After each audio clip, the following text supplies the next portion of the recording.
Welcome back. Remember what I said before. Programs are simply assigning memory, for example, assigning a value to a variable, and then running a function for the program to do something with those variables. That's all programs are. And without functions, our programs wouldn't do anything. This is an important concept in all programming languages. And as you'll see in future videos, functions give us some amazing powers in JavaScript. So let's define functions and some of the common terms around them. We already touched on the fact that we have function expressions and function declarations. A function declaration is something that starts with the function keyword. And let's just create a function, India.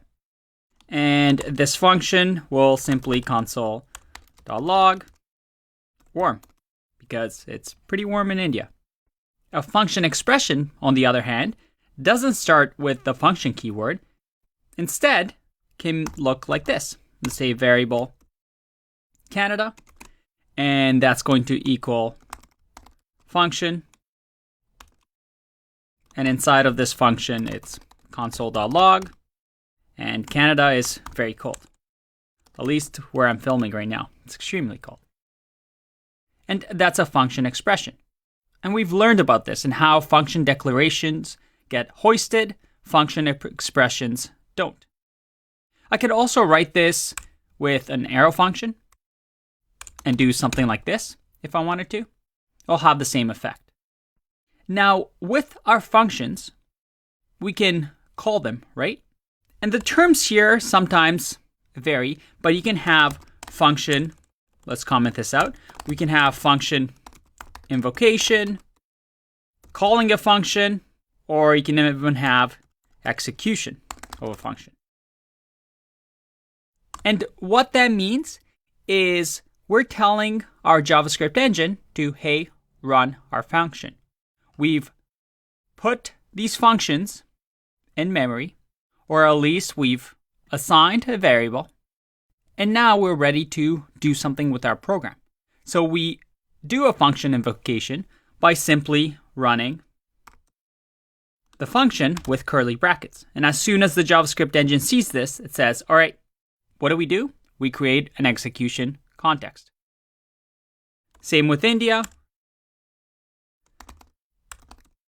Going like this, I invoke a function, I call the function, I execute the function. If I click run, it's working. And this is pretty basic, nothing new, right?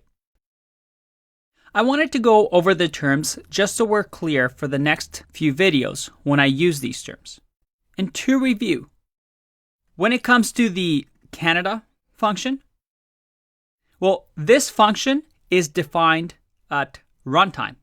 When we actually run the function, or call the function, or execute the function, or evoke the function, that's when we define what this function does. Versus India, where this function gets defined at parse time. That is when the compiler initially looks at the code and starts hoisting and allocating memory. Now, these functions, when they're executed, have another piece to them. Let's have a look. When a function is invoked, well, we create a new execution context on top of our global execution context, and we get a few things. We get the this keyword, which we've already talked about, and we'll define it a little bit better later on in the videos as well. But unlike the global execution context that gave us a global object that equals to this, instead, with a function invocation, we get something called arguments. And that's another keyword in JavaScript. Let's have a look at this arguments keyword. If I scroll down here, and let's start off with a new function. This function is going to be called Mary, and it's a function that marries two people, person 1 and person 2. It has parameters, and inside of this function, we'll just simply console.log arguments, which, according to what I just said, we should have access to, because when we invoke this function, we'll get passed an arguments object. And just for fun, let's also return from this function a template string that will say person 1 is now married to person 2. How cute is that? All right. Now, from here, if I run the marry function with, let's say, marrying Tim and Tina, if I run this, I get Tim is now married to Tina. That's great. But look at that. We get something from this console log arguments. Let's write arguments in here just so we can be a little bit more clear as to what's happening. And if I run this, we see that this arguments keyword gives us an object with the first index being Tim and the second index, or in this case, key, being Tina. So we get that special object. Very interesting.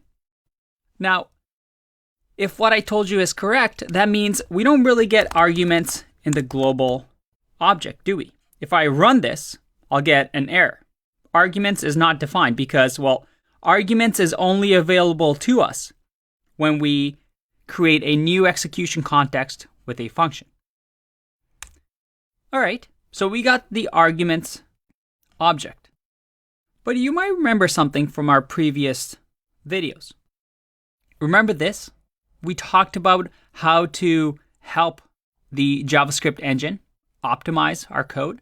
And I told you not to use arguments. And I kind of gave you a vague answer as to why that is. Well, in the next video, let's have a look at why that is.